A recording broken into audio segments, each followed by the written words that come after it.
Radhe Radhe. So please अपना सिर्फ एक फिंगर टच सब्सक्राइब बटन पे और चैनल सब्सक्राइब्ड। एपिसोड 460 मिसिंग रूहानी। लंच के बाद जब जानवी ने रूहानी को लाइब्रेरी में अकेले बैठकर पढ़ते हुए देखा तो उसके दिमाग में एक खुरापाती आइडिया ने जन्म लिया। वो धीरे से लाइब्रेरी के बाहर आई और उसका गेट बंद करते हुए उसे लॉक करके वहाँ से चली गई। रूहानी को इसका जरा भी अंदाज़ा नहीं था कि उसके साथ हो क्या रहा था। वो चुपचाप पढ़ने में बिजी थी। कुछ देर बाद पढ़ते पढ़ते उसे नींद आने लगी और उसने अंगड़ाई ली और अपने मुंह के सामने चुटकी बजाते हुए अपनी आंखों को बार बार झपकने लगी ताकि उसकी नींद भाग जाए। लेकिन उसके सर में बहुत तेज दर्द होने की वजह से वो पढ़ाई पर कंसंट्रेट नहीं कर पा रही थी। कुछ देर बाद उसने देखा लाइब्रेरी की लाइट फ्लिक्स होने लगी थी। वो थोड़ी घबरा गई। उसने इधर उधर देखा तो जाकर उसे एहसास हुआ कि वह लाइब्रेरी में अकेली बैठी है। उसने बुक को बंद किया और दरवाजे की तरफ बढ़ी। उसने दरवाज़ा खोलना चाहा तो दरवाज़ा उसने नहीं खोला। वो घबरा गई। वह घबराए हुई उसने दरवाज़ा पीटना शुरू किया। खोलो दरवाज़ा, दरवाज़ा खोलो, हम यहाँ बंद हो गए हैं। कोई दरवाज़ा खोलो, हेलो कोई है बाहर, दरवाज़ा खोलो। वो बहुत ज़्यादा घबरा गई। तभी वहाँ की लाइट भी ऑफ हो गई। रूहानी का डर अब बेकाबू से बाहर हो गया। वो रोने लगी। वो जोर जोर से दरवाज़ा पीटते हुए बोली, प्लीज़ दरवाज़ा खोलो, हमें डर लग रहा है, कोई प्लीज़, हेलो कोई खोलो। लेकिन उसकी आवाज़ किसी ने नहीं सुनी।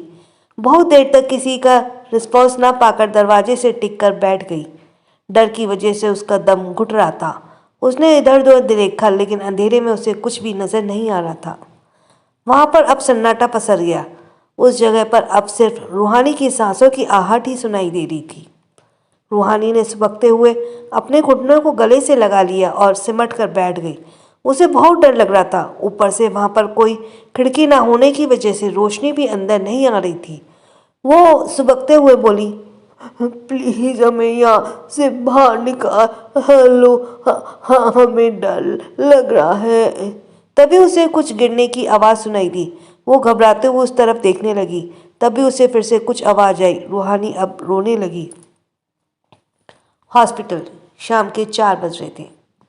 एक नर्स ने रितिका की ड्रेसिंग कर दिया और वो अब भी बहुत कमज़ोर लग रही थी। रितिका अपने घर में इस बात को नहीं बताना चाहती थी, इसलिए उसने अब तक किसी को भी नहीं बताया था, क्योंकि दोपहर में वंश ने उसके घर पर फ़ोन करके बता दिया था कि वो रितिका को लेकर कहीं बाहर जा रहा है और वो उसके लिए परेशान न हो। रितिका इस वक्त बेड पर बैठी अपनी उंगलियों को मसल रही थी, जैसे वो बहुत नर्वस हो। वो बैठे बैठे कुछ सोच ही रही थी कि सोना ने दरवाजे से अंदर आते हुए बोली, रिति बेटा तुम तैयार हो, चलो हमें घर चलना है। रितिका ने हाँ में सर हिलाया और बेड से उठ गई। सोना ने उसका हाथ पकड़ा और उसे लेकर बाहर आ गई। कुछ देर बाद रितिका को लेकर सोना घर आ गई। घर में सबको पता था कि सोना रितिका को लेकर घर आ रही है और अब वो कुछ दिनों के लिए उनके साथ ही रहने वाली है, इसलिए कोई भी ज़्यादा सरप्राइज नहीं था। सोना रितिका की नीलिमा को से मिलवाते हुए बोली, रितिका इनसे मिलो, ये है इस घर की सबसे बड़ी सदस्य, वंश की दादी। रितिका ने हाथ जोड़कर उनसे नमस्ते किया, लेकिन उसके मुंह से आह निकल गई क्योंकि उसका हाथ खिंच गया था। नीलिमा बोली, कोई बात नहीं बेटा, आज कमरे में तुम आराम करो। सोना रितिका को लेकर गेस्ट रूम की तरफ बढ़ गई। रितिका ने तब आंखें में लेंस नहीं पहना था, इसलिए वो हवेली को बहुत अच्छे से देख पा रही थी। वहाँ मौजूद लोगों का चेहरा उसने कई बार फोटोज़ में देखा था, इसलिए वो सब उसके लिए नए नहीं थे। हवेली को देखते हुए रितिका ने अपने मन में कहा, इतने लोगों का खून बहाने के बाद भी कितने शान से रहते हैं ये लोग, जैसे लोगों की जान की कोई कीमत नहीं है इनके लिए। सोना उसे लेकर कमरे में आ गई। वो उसे बेड पर बिठाते हुए बोली, तुम आराम करो, हम तुम्हारे लिए खाने का कुछ लाते हैं। रितिका बोली, कोई बात नहीं आंटी, मैं ठीक हूँ, आपको ये सब करने की ज़रूरत नहीं है।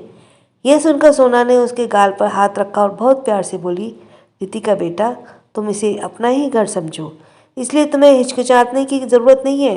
अगर कोई कुछ चाहिए तो खुलकर बता दो। रितिका ने उसके हाथ में अपना हाथ रखा और धीरे से बोली, थैंक्स आंटी, आप बहुत अच्छी हैं। सोना मुस्कुराई और उसे वहां छोड़कर चली गई। उसके जाने के बाद रितिका के चेहरे के भाव बदल गए। वो बेड से खड़ी हुई और अपने गले में पहने पेंडेंट का एक बटन को दबाते हुए बोली, मिशन 3 सक्सेसफुल। घर में रात के खाने की तैयारी चल रही थी। तभी रोहित की कार आकर गेट के बाहर रुकी।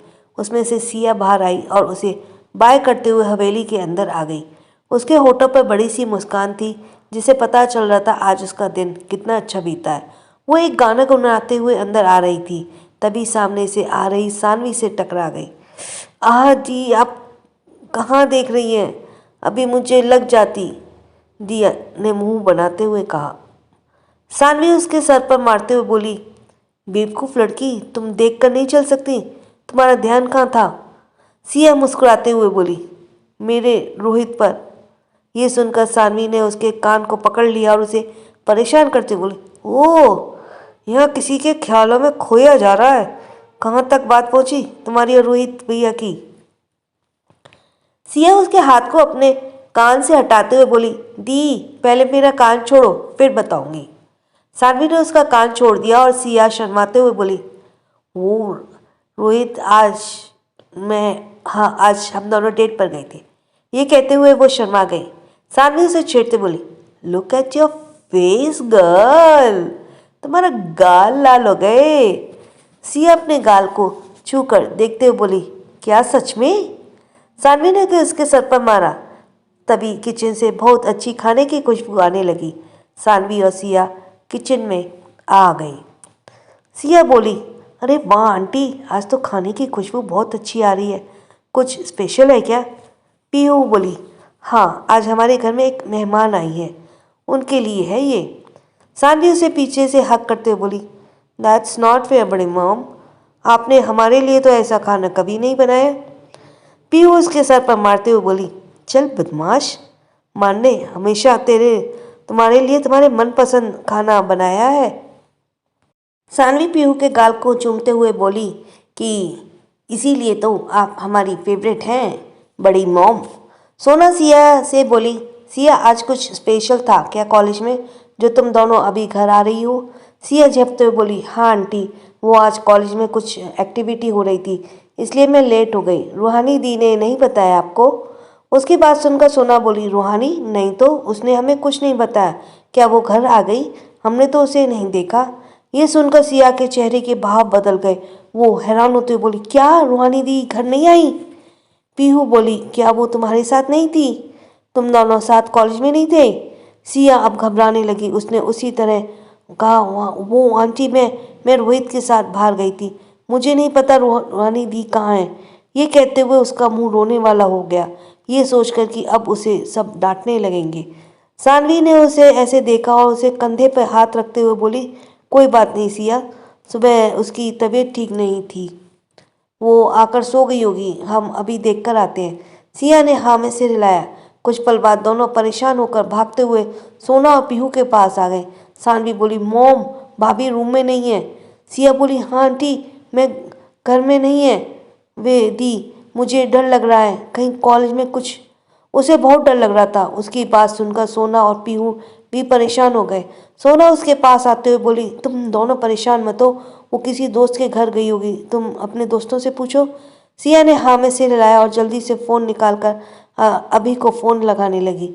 कुछ देर बाद बात करने के बाद उसने फ़ोन काटा और रोते हुए बोली, वो अभी के साथ भी नहीं है। अब सब परेशान हो गए। सोना बोली, तुम परेशान मत हो, वो आयाश के साथ।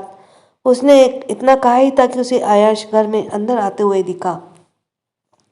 सोना उसके पास आते हुए बोली, आयाश, क्या रूहानी तुम्हारे साथ है? आयाश कंफ्यूज होते हुए, मॉम, वो मेरे साथ क्यों होगी? मैं अभी ऑफिस से आ रहा हूँ, क्या कोई बात है?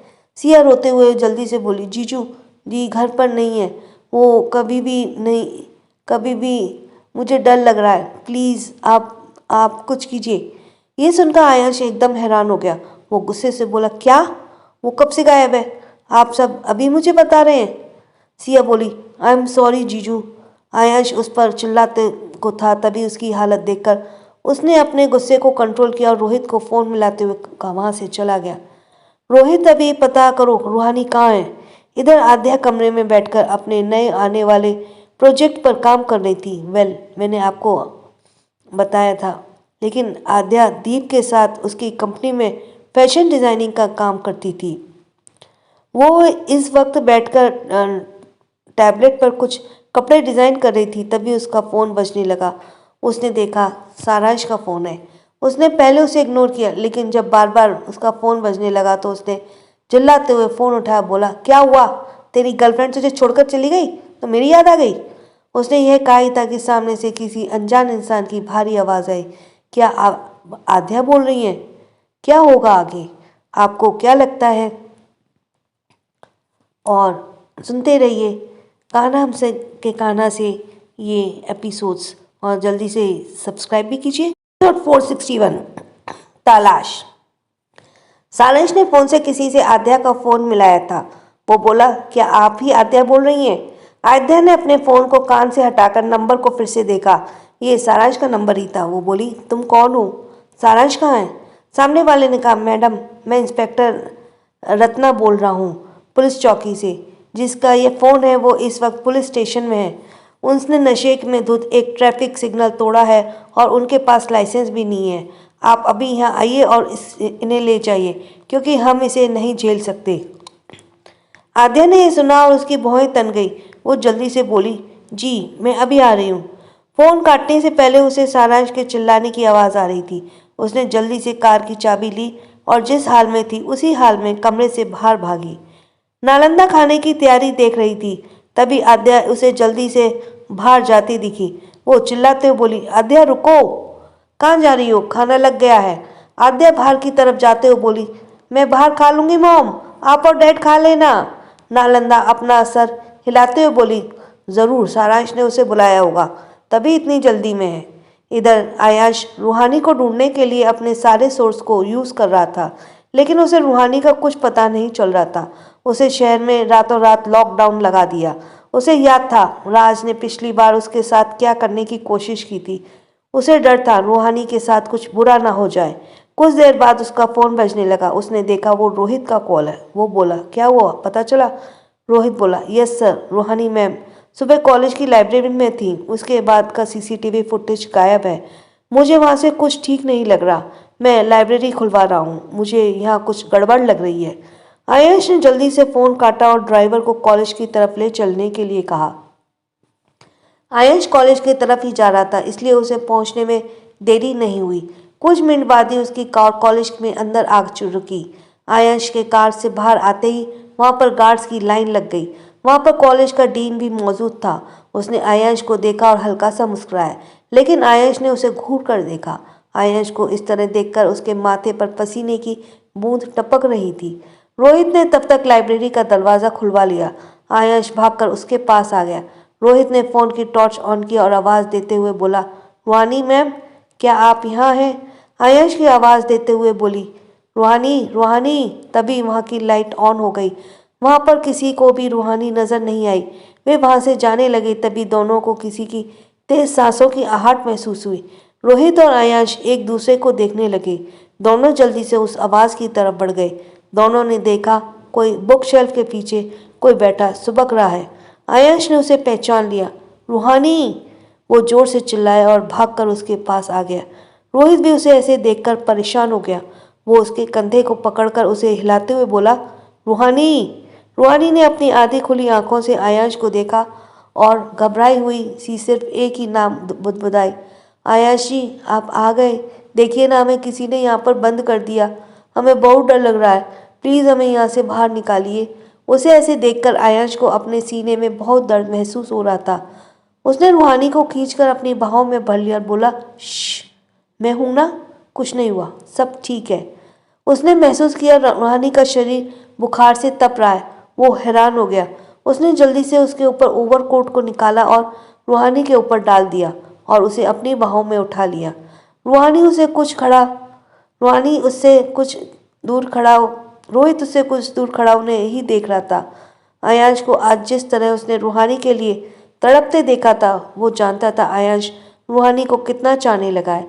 उसने उसे ढूंढने के लिए क्या कुछ नहीं किया। आयुष ने उसे शांत खड़े देखा तो बोला, रोहित, खड़े क्यों हो? कार्ड निकालो। और वो रूहानी को लेकर बाहर चला गया। रोहित भी उसके पीछे बाहर चला गया। तभी एक गार्ड उसके पीछे आते हुए बोला, sir, someone had switch off the light purposely. Rohit ने यह सुना और उसकी आंखें गहरी हो गई। इधर सारांश पुलिस स्टेशन की जेल के अंदर बैठा हुआ बड़बड़ा रहा था, ये दुनिया हम जैसे शरीफ लोगों की नहीं है मेरे दोस्त। यहाँ वही राज करते हैं जिसके पास साजिश करने का हुनर होता है। यह सुनकर हवलदार ने अपना सर पीटा, क्योंकि उस काफ़ी वक्त से वो इसकी बेकार सी शायरी सुन रहा था। उसके पास बैठा एक शराबी उसकी शायरी सुनकर बोला, वाह वाह वाह, और वाह भाई, तूने तो मेरे दिल को बात कह दी। ये दुनिया ऐसी ही है, यह हमारे जैसे लोगों की कोई जगह नहीं है। उसकी बात सुनकर सारांश ने उसे देखा और हंसते हुए बोला, अरे वाह, तुम भी मेरे ही जैसे हो। किसी ने तुम्हारी भी शराफत का फायदा उठा लिया क्या? उसने इतना कहा ही था कि उसने देखा दरवाजे पर आद्या भागते हुए अंदर आ रही है।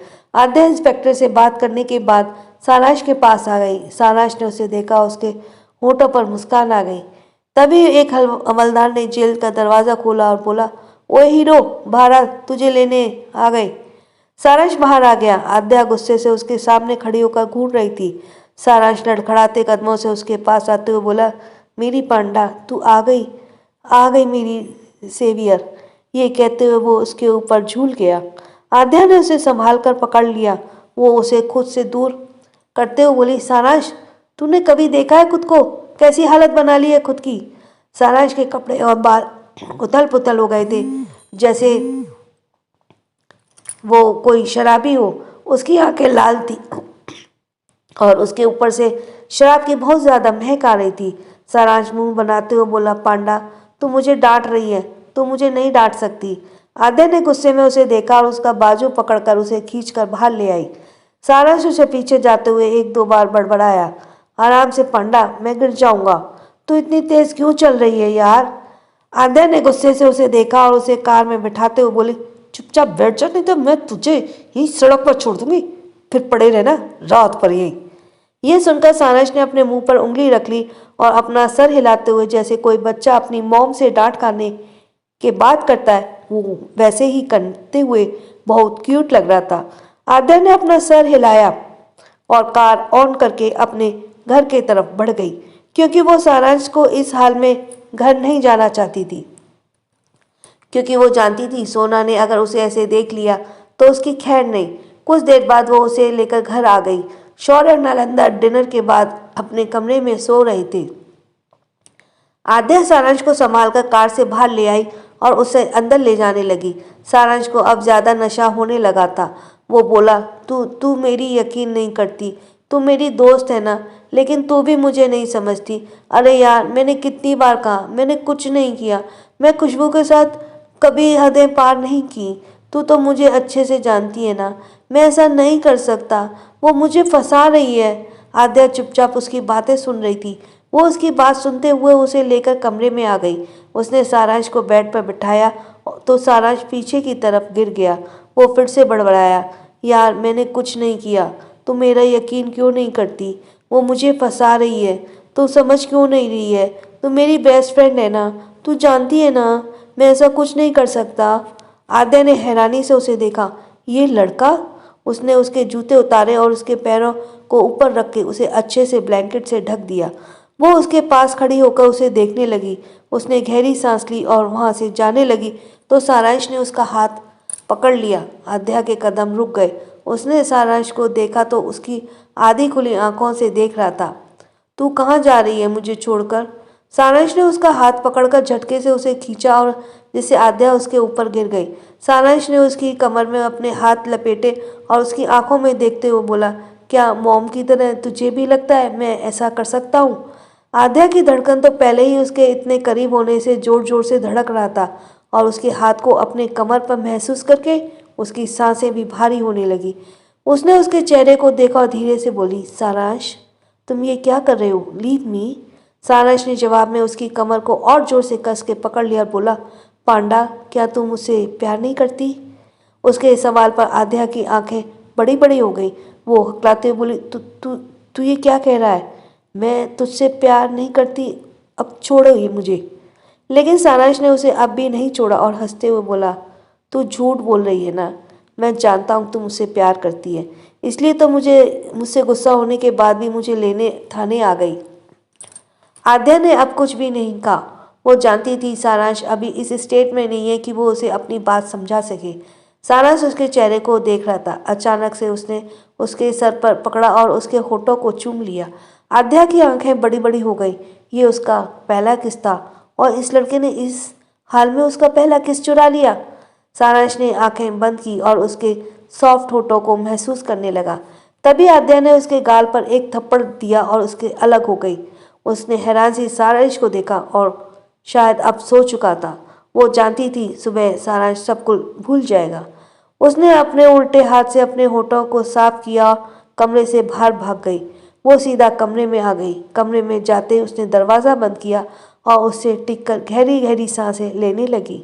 उसके एक्सपेक्ट नहीं किया था सारांश कुछ ऐसा करेगा। उसने जल्दी ही खुद को संभाला और किसी को फ़ोन मिलाते हुए बोली, हेलो विक्की, मुझे किसी की डिटेल्स चाहिए। वो कहाँ जाती है, क्या करती है, क्या खाती है, किससे मिलती है, सब कुछ। दूसरी तरफ रूहानी का सोना ने एग्जामिन कर लिया था, लेकिन अभी भी उसकी बुखार कम नहीं हो रही थी। सोना ने बताया ये शौक और डर की वजह से हुआ है।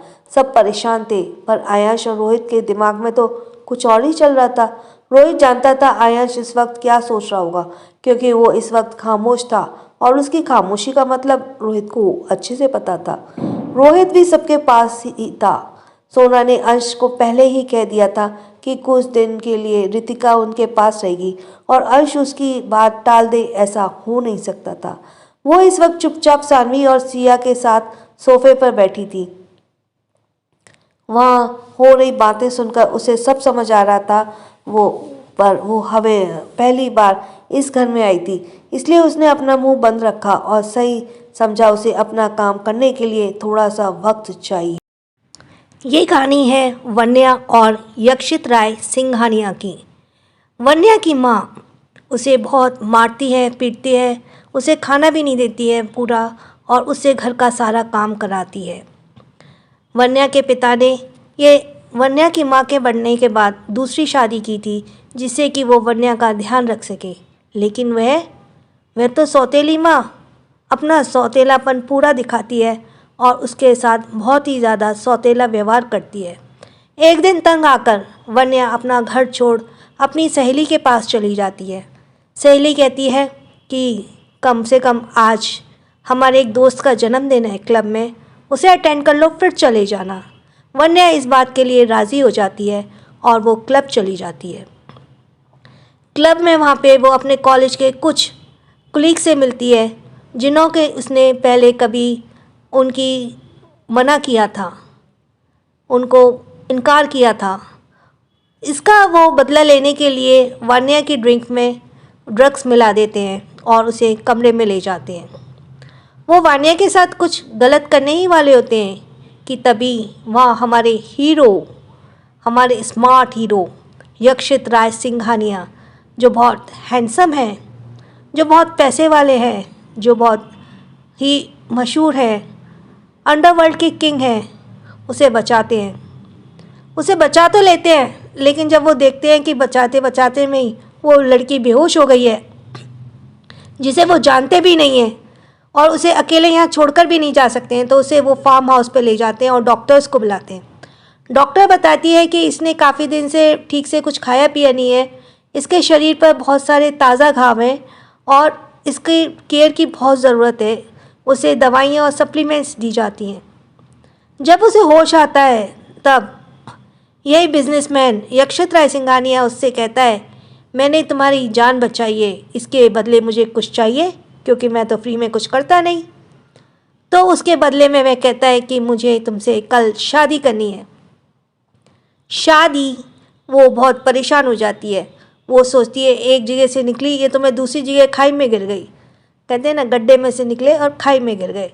लेकिन वो वहाँ से भागने की बहुत कोशिश करती है। इस बात को भांपते हुए यक्षित राय सिंघानिया वहाँ पे कड़ा पहरा कर देता है। दूसरे दिन यक्षित राय सिंघानिया की शादी उसी की दोस्त अवनी से होने वाली होती है, जो उसकी कॉलेज फ्रेंड होती है। यक्षित राय सिंघानिया ये शादी तो नहीं करनी चाहता है, लेकिन वो किसी मजबूरन कारण अवनी से शादी करने वाला होता है और आखिरी मौके पे उसे पता पड़ता है कि वो शादी सिर्फ पैसे के लिए कर रही थी, शोहरत के लिए कर रही थी, अपने नाम के लिए कर रही थी। तो यक्षित राय को बहुत गुस्सा आता है, लेकिन उसके माता पिता उसे रोक देते हैं और उसे कहते हैं कि इसको सही टाइम पे एक्सपोज किया जाएगा। यक्षित जो है शादी के लिए तैयार करके वहाँ होटल में पहुँचता है। वहाँ शादी की सारी तैयारियाँ हो रही होती हैं और मंडप में बैठ जाता है। जैसे ही पंडित जी उसके लिए मांग में सिंदूर भरने को कहते हैं तो वहाँ कुछ ऐसा होता है कि वो शादी रुक जाती है और हमारी जो हीरोइन है वन्या वो आती हैं और दुल्हन के जोड़े में और उनसे यक्षित की शादी हो जाती है। शादी होकर वो घर जाती हैं। घर पे उनको वहाँ पे उनके दादाजी मिलते हैं, यक्षित के पिताजी मिलते हैं, छोटा भाई मिलता है, 2 दोस्त मिलते हैं और साथ में काम करने वाले मिलते हैं जो उनके बहुत ही करीबी होते हैं। लेकिन साथ में एक और भी मिलता है, एक छोटा बच्चा जो यक्षित को पिता कहता है, पापा कहता है। और वो व्याना वहाँ परेशान है कि वहाँ उसकी ना सास दिख रही है, न ददिया सास और ना ही कोई नंद। तो आखिर कहाँ है ये सब लोग? ये क्या सच में यक्षित का बेटा है या किसी और का बेटा है? यक्षित क्यों नहीं करना चाहता था किसी से भी शादी? क्यों उसको वन्या से शादी करनी पड़ी? और भी ऐसी बहुत सी चीज़ों के बारे में जानने के लिए, बहुत सी बातों के बारे में जानने के लिए सुने सीओ's फर्स्ट वाइफ। सच में एक ये बहुत अच्छी कहानी है। आप पढ़ेंगे ना तो कहेंगे सच में बहुत अच्छी है। So thanks for listening me. छोटों को